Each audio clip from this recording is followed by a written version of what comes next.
Quando se fala em sustentabilidade e preservação do meio ambiente, os produtos biodegradáveis fabricados com materiais que se decompõem mais rapidamente entram no debate. Este ano, o Supremo Tribunal Federal declarou a constitucionalidade de uma lei do município de Marília, no interior de São Paulo, que obriga a troca de sacolas plásticas pelas fabricadas com material biodegradável. Elas são consideradas as vilãs do meio ambiente, mas aos poucos têm perdido espaço. As sacolas plásticas levam em média 400 anos para se decompor. De olho no impacto ambiental, elas têm sido trocadas pelas biodegradáveis. Aqui neste supermercado custam 12 centavos. Lindalva precisou comprar 13 e mesmo assim, alguns produtos ficaram de fora.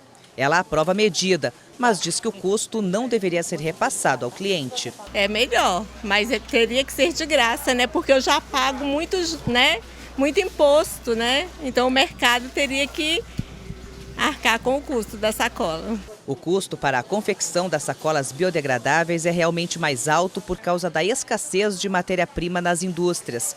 Em Brasília, um acordo da Associação dos Supermercados com os empresários estabeleceu que o cliente pagaria o preço de custo, ou seja, não há lucro em cima do produto. A troca das sacolas plásticas pelas biodegradáveis fez com que o brasileiro mudasse de hábito na hora de ir às compras. Alguns preferem levar as mercadorias em caixas de papelão. Quando a compra é pequena, Ronaldo carrega na mão mesmo. Porque eu moro aqui perto e a sacola não é pelo valor, mas sim para preservação do meio ambiente. O tema tem gerado discussões em todo o país e o assunto parou no Supremo Tribunal Federal.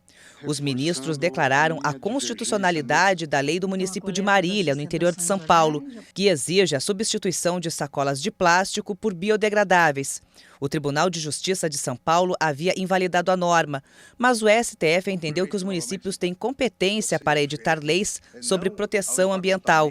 A questão foi discutida em um recurso extraordinário com repercussão geral. Ou seja, a medida vale para todo o país e foi aplicada em 67 processos similares. O relator do caso foi o ministro Luiz Fux. A jurisprudência desta Corte admite, em matéria de proteção à saúde e do meio ambiente, que os estados e os municípios editem normas mais protetivas, com fundamento em suas peculiaridades regionais e na preponderância do seu interesse. Em 2020, de acordo com dados da Abrelp, Associação Brasileira das Empresas de Limpeza Pública, o volume de plástico descartado no Brasil aumentou. Foram 13 milhões e 300 mil toneladas, 15% a mais que no ano anterior. Segundo pesquisas da WWF, organização que trabalha na área de preservação da natureza, o Brasil é o quarto maior produtor de lixo plástico no mundo, logo atrás de Estados Unidos, China e Índia. Além do excesso de resíduos plásticos gerados pela população brasileira, outro grande problema é a baixa taxa de reciclagem desse lixo. A repórter Fernanda Porto conversou com um advogado que explicou um pouco mais sobre o tema das sacolas biodegradáveis. Vamos acompanhar. Eu converso agora com o advogado especialista em direito do consumidor, Arthur Rolo.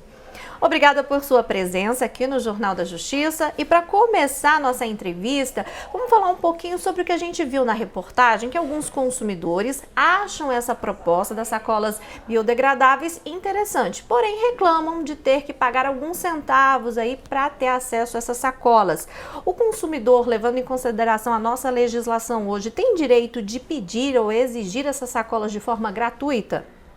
Essas embalagens para os produtos adquiridos no supermercado são fornecidas aos consumidores há décadas.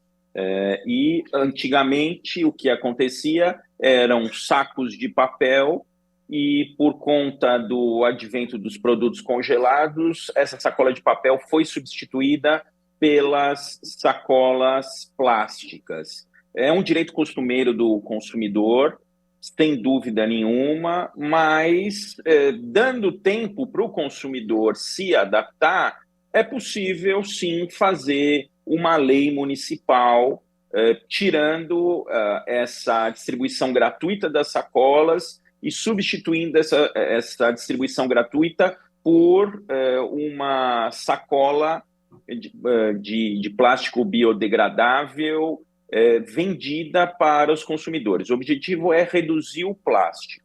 O grande problema é que não adianta nada reduzir o plástico do caixa para fora e não reduzir o plástico do caixa para dentro.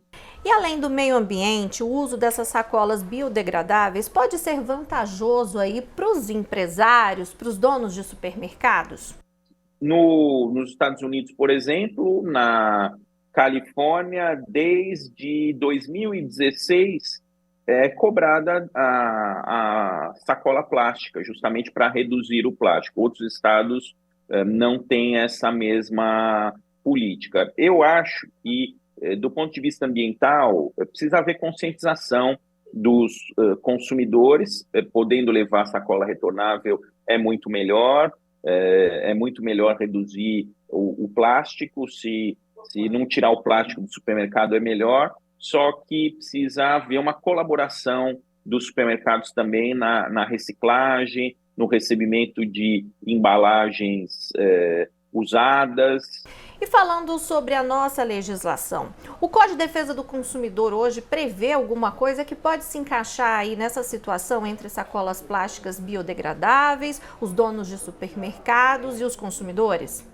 O Código do Consumidor, lá no artigo 7º caput, coloca o costume como fonte do direito do consumidor. Então, se um hábito dos supermercados ao longo de décadas foi de distribuir embalagens gratuitamente para os consumidores, a supressão dessas embalagens ou a modificação da embalagem fornecida gratuitamente para a cobrança, ela precisa ter um tempo de adaptação para os consumidores. Então, as leis municipais, de acordo com a decisão do Supremo Tribunal Federal, elas podem ser feitas substituindo o material das sacolas para melhor proteger o meio ambiente, mas isso tem que ser feito com informação para os consumidores e um tempo de adaptação e o estímulo ao uso de sacolas retornáveis. Os supermercados, por exemplo, podem fazer aí